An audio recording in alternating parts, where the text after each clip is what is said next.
ములుగు జిల్లా ఏటూరు నాగారం మండలం అల్లవారి గణపురం గ్రామ పంచాయతీ పరిధిలోని ఎలిశెట్టిపల్లి గిరిజన గ్రామాన్ని బీజేపీ జిల్లా అధ్యక్షుడు సిరికొండ బలరాం సందర్శించి గ్రామస్తుల సమస్యలను పరిశీలించారు. సుమారు 100 గిరిజన కుటుంబాలు నివసిస్తున్న ఈ గ్రామానికి ఇప్పటికీ కనీస మౌలిక వసతులు లేకపోవడం దురదృష్టకరమని ఆయన అన్నారు. గ్రామానికి వెళ్లే మార్గంలో ఉన్న జంపన్న వాగుపై శాశ్వత వంతెన లేక ప్రతి వర్షాకాలంలో గ్రామస్తులు తీవ్ర ఇబ్బందులు ఎదుర్కొంటున్నారని, నిత్యావసరాల కోసం కూడా ప్రాణాలను పణంగా పెట్టి వాగు దాటాల్సిన పరిస్థితి ఉందని చెప్పారు. ఎన్నికల సమయంలో మాత్రమే రాజకీయ పార్టీల హామీలిచ్చి తర్వాత గ్రామాన్ని పూర్తిగా విస్మరిస్తున్నాయని విమర్శించారు. గత బీఆర్ఎస్ ప్రభుత్వం, ప్రస్తుత కాంగ్రెస్ ప్రభుత్వం కూడా ఈ సమస్య నిర్లక్ష్యం చేశాయని ఆరోపించారు. ఇప్పుడు ఇట్లా వాటర్ వస్తున్నప్పుడు ఎట్లా వస్తాడన్న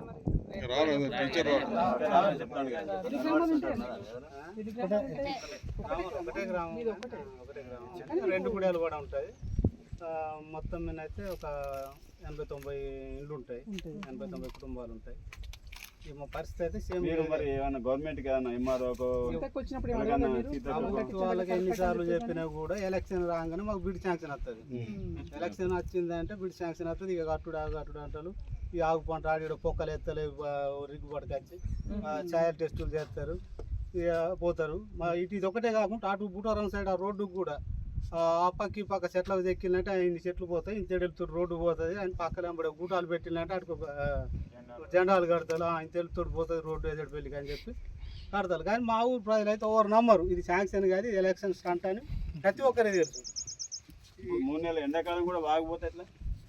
ఎండాకాలం 3 నెలలు వర్షాకాలం అయిపోయేంత వరకు మాత్రం నీళ్ళు ఉంటాయి, ప్రాబ్లం ఉంటుంది. మీరు ఎప్పుడన్నా అడిగిన సీతక్కని? మరి సీతక్కని చాలా సార్లు అడిగే ఇసుకు పుట్టి పోయినసారి అసెంబ్లీ ఎలక్షన్ బహిష్కరించిన వేయలే మేము ఓట్లు.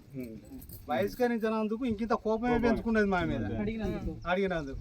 అడిగి మేము బహిష్కరించినందుకు కోపం పెంచుకొని ఇంకింత చిన్న చూపు చూస్తుంది మా ఊరిని. మళ్ళీ ఎలక్షన్లకు వచ్చినప్పుడు ఎదురుగా ఊరు బయటనే వచ్చి నిలబడి రానియకుండా నువ్వు ఊర్లోకి రావద్దని ఊరు బయటనే రాదు.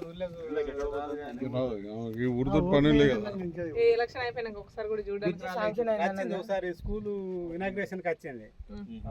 స్కూల్ అంతకుముందు ఇంకా ఘోరంగా ఉండే పరిస్థితి. ఏంది, రేకుల మన తాటాకులో గుడిచి ఉండే. ఆ తాటాకులో గుడిచా కూడా తాటాకు లేకపోతే ఒకసారి నేనే సొంతంగా కప్పించిన.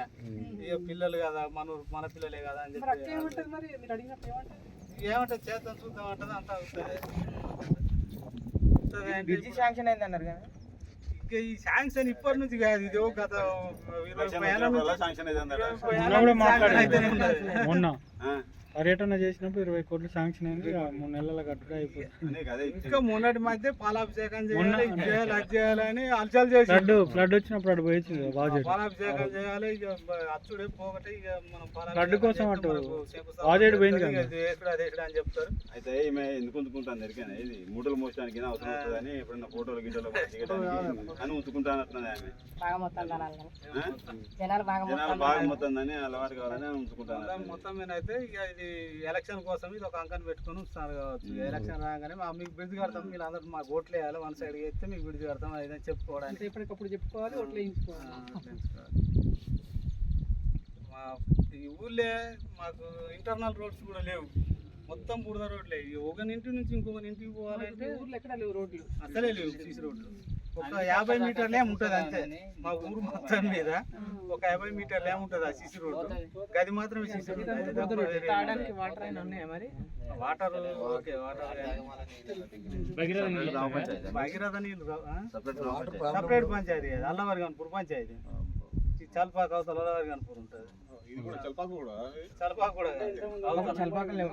హాస్పిటల్ రావాలంటే ఎట్లా మీరు ఇటు నుంచి రావాలి, హాస్పిటల్ రావాలని ఇటు నుంచి రావాలి.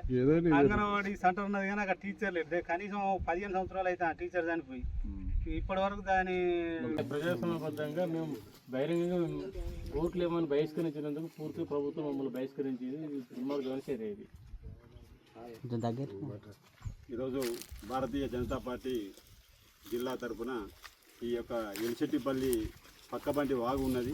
ఆ వాగు నుండి చిలుపాకకు రవాణా సౌకర్యం లేక ప్రజలు అక్కడ ఉన్న గ్రామ ప్రజలంతా 3 నెలలు అవస్థలు పడుకుంటా వాగు దాటుకుంటా ఏమన్నా ఇబ్బంది ఏమి వీళ్ళకు ఆరోగ్యం మంచిగా లేకున్నా, పిల్లలు చదువుకోవాలన్నా, స్కూల్ టీచర్ రావాలన్నా, లేకపోతే ఏమైనా రవాణా ఏమన్నా వాళ్ళ పిండి బస్తాలు కావాలన్నా, లేకపోతే మన రేషన్ బియ్యం తీసుకోవాలన్నా కూడా వాళ్ళు ఈ దారి నుండే రావాలి. దానికి దారి లేకుండా 20-30 సంవత్సరాల నుండి ఏ ప్రభుత్వం కూడా ఇంతవరకు వీళ్ళ ప్రజల మీద స్పందన లేకుండా ఈ యొక్క ప్రభుత్వము నిర్లక్ష్య వైఖరి వహించింది. ఇప్పటికైనా మంత్రి అయినటువంటి సీతక్క గారు దీని మీద గట్టి చర్య తీసుకొని దీని బ్రిడ్జ్ నిర్మిస్తానని 20 కోట్లు కేటాయించి కూడా అని ప్రకటించుకున్నది. ఇంతవరకు దీనికి పునాదులు లేవు, దీనికి అర్థవంతమైన పని ఇంతవరకు చేయలేదు. వాళ్ళకి సీసీ రోడ్లు కూడా వేయకుండా వాళ్ళు ప్రజలకు ఇబ్బంది పెడుతున్నారు. ఆ ప్రజల ఇబ్బందిని మేము చూసడానికి ఇవాళ వచ్చినాం. చూసినా కూడా మేము చూస్తే కూడా మీకు వాగు అవపడుతుంది. వాగుల నుంచి వెళ్ళి వచ్చేటానికి కూడా ప్రజలకు ఇబ్బంది అవుతుంది. వాళ్ళ ఆరోగ్యం బాగాలేకుండా కూడా వాళ్ళు ఏం చేయలేకపోయిన పరిస్థితిలో ఉన్నది. ఇక్కడ ఒక ఉట్టిగా అది పెట్టినలో అది కూడా వాగులో నడవకుండా ఉన్నది. ఇది పెట్టినా కూడా ఈ వాగులో ఉసుక తట్టి వాగుల నుంచి ఉట్టిగా నడిచి రావాల్సిందే తప్ప ఇది పెట్టిన నామమాత్రంగా పెట్టింది దీన్ని.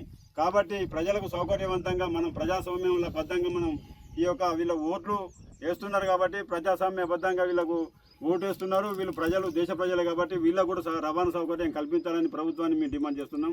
అలాగే కలెక్టర్ గారు కూడా దీన్ని స్పందించి దీన్ని ఒకసారి చూసి వీళ్ళకు రవాణా సౌకర్యం కల్పించాలని ఈ గ్రామ ప్రజలందరూ వచ్చి మేము కలెక్టర్ గారికి మేము ఎక్కడికైతే అక్కడికి పోయి వీళ్ళ సమస్యల గురించి పోరాడతామని భారతీయ జనతా పార్టీ తరఫున మేము కోరుతున్నాం.